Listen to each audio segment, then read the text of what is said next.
Moving on now, I'm now joined by Wayne McCombs, the director of the J.M. Davis Gun Museum here in Claremore, and he has a new exhibit honoring the late Roy Clark. And how do you associate Roy Clark and guns? Paint the picture. Well, I was on the phone with his longtime agent, Jim Halsey, in Tulsa, and I asked him, did Roy have any, this was after Roy passed away in 2018, I asked him, did Roy have any hunting rifles that possibly we could display at the museum, maybe a commemorative rifle or something? And he said, sure, why don't you come over to his house and you can look over, maybe there's some other things you'd like to have. So, gee, we got invited to Roy Clark's home, the curator, Jason Schubert, and I. We went there to look, and it was just item after item after item. This award, this award, this award. There was his banjo from Hee Haw, and he said, well, would you like to display that too? Well, sure. And then what about this suit? What about this award? Until it took us a van and 2 cars with items from Roy Clark's home that we could take. And so we decided to call it, the Roy Clark story. And that's what it is, his story from beginning with his father's square dance band in the northern Virginia area to his Hee Haw days and his life here in Tulsa. So how much of this exhibit is there? How many pieces are we talking about? We have 85 pieces. We could have had more, but we ran out of room. Right.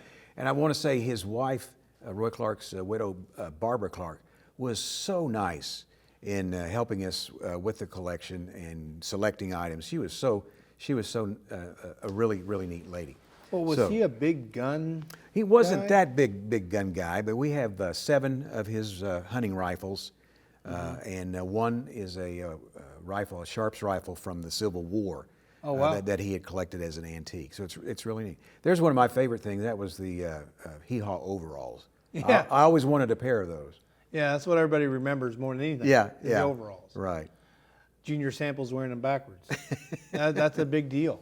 And he had some great boots. Every country music star of the 70s, they knew how to dress from the 50s all the way through the 70s. That's with the fancy suits that they have there. And then the people that he knew. He was a pilot. I didn't know Roy Clark was a private Really? pilot. Yes, he was. He was a pilot. He was also a drag car racer. He would race his car and drag strips around the area. Really? I didn't know that. Many things about Roy Clark that people didn't know. And then, of course, he was the owner of the Tulsa Drillers. Oh, yeah. For 6 years. And he and Bill Rawlings helped save baseball back in 1977. And he was the owner for 6 years. So when folks come to see this, where's it located in the museum exactly? It's on the west. It's on the west side of the J.M. Davis Museum, and it's just we've had people really from all over the country come in and they heard about it and they want to experience it. And just what a really talented guy. I first knew of Roy Clark when he was on the Beverly Hillbillies and played Cousin Roy. Right. And I got to meet Roy Clark once and was talking to him, and I said, How was working on the Beverly Hillbillies? Was that a lot of fun? He said, well, my first screen kiss was with Donna Douglas. What do you think? So anyway, So how long is this going to be on exhibit? This will be on exhibit until next fall, the fall of 22 at least. So it's just a really nice exhibit and a lot of great things, a lot of neat things that this man did, and a lot of his charity work. You remember the Roy Clark golf tournament. He raised millions. The Children's Hospital. The Children's Hospital, that's right there off of Skelly Drive for children with disabilities. He raised so much money. And his Roy Clark Star Night of the people that came, it was an amazing thing. It filled the Mabee Center. Right. He had so many stars. Bob Hope, he was there every year. Like, oh, Bob Hope's coming again, big deal. I mean, it was that To big. him, that's no big deal. Yeah. To you and me, it's Right. what? Yeah. To that, it was just a tremendous thing that Roy Clark did, being a good citizen and great guy. He lived a great life. He got a second coming, if you would, when he connected with David Letterman. Yeah. And he was doing all those inserts with David Letterman. Yes, he did. And one of them was he was outside in his driveway washing his car. Yeah. That was funny.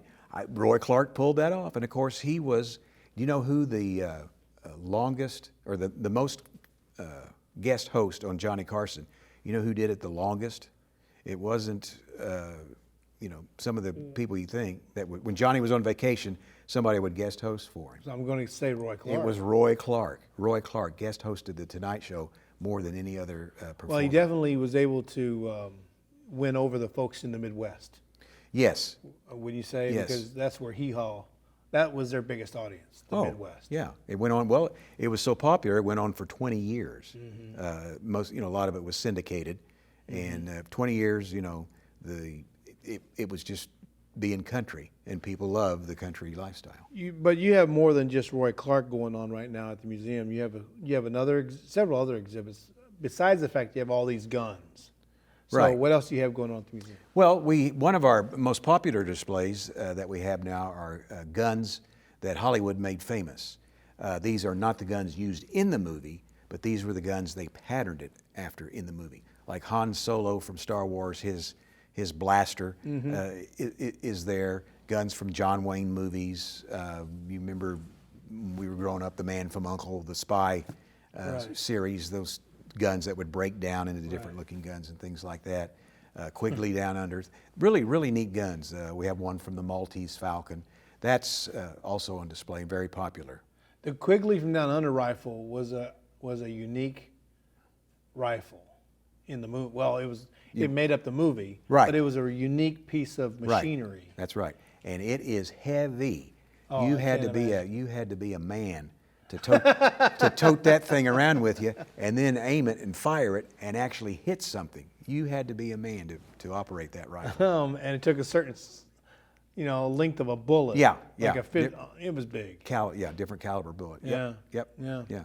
So the museum has 11,000 weapons, but we have 50,000 things in the museum. It's not all guns and that kind of stuff. Knives, swords, saddles, spurs, all sorts of things. At the museum, I want to invite everybody to come see us. It's Tuesday through Saturday, 10 to 5. So do you have anything coming up in the future that you're wanting to talk about, that you're working on? Well, the one thing I'm so happy about, we just received a grant from the state of Oklahoma through the federal government to have all LED lighting in the museum. The museum was built in 1968, it opened in 69, so we have 68, 69 lighting technology of those days. Well, that's passed, it was all fluorescent tubes, things like this. So we are going to get LED lighting, hopefully around January of 22, that will make the place so much brighter. It'll help the artifacts, less heat and bad lighting on the artifacts. So it's going to be a win-win situation. Are you going to change the lighting of the artifacts with this? Yes, it will be terrific. It will be great. So we're looking forward to that. Coming up, I'm hoping it's December or January of 2022. Well, so give the address to the museum again for those who haven't come by yet. Okay, we're in downtown Claremore, right on Highway 66 at 5th Street. We're open Tuesday through Saturday, 10 to 5, and admission is by donation, but we suggest $5 a person. It's a great Route 66 and Oklahoma tourism And trade. you get a lot of people, especially those who are on bikes, coming by, Well, stopping by, because they're touring 66 that's highway. correct. We get people every day that are making that tour from Chicago to California, and they stop by, and they love Claremore. They like the friendliness of our city. They like the food. We send them around to different eating establishments here in Claremore and make sure they go to the Will Rogers Memorial. They love it. They like to spend a day here in Claremore. Can't beat eating at Hammond House on your way to the memorial. That's right. I mean, Yeah. what better Right. place to stop? Well, many times I've called Bill on the phone. Hey, Bill, we've got a troop of 4 people from Germany coming up there. Fix them a nice place, And so, okay. Yeah. And so it's the tourism industry here in Claremore is very unique. We all work together. We want people to go to the Claremore Museum of History. We want people to eat at, Buddy's Grill. We want people to experience that. So it's a win-win for all of us here in Claremore.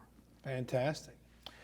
Fantastic. Well, that's it for this. I appreciate you coming by. You're welcome. Thanks for the invite. I'm telling you, I was just watching a segment of Roy Clark on YouTube this morning playing his guitar licks, and he was such a prodigy back, growing up. I can't imagine what it was like for his parents to know we got this kid who's just smoking the guitar. Yeah. Well, he started out playing square dances with his dad's band at age 12. I think every musician back then started out playing at dances. I Yeah. swear they do. Yeah.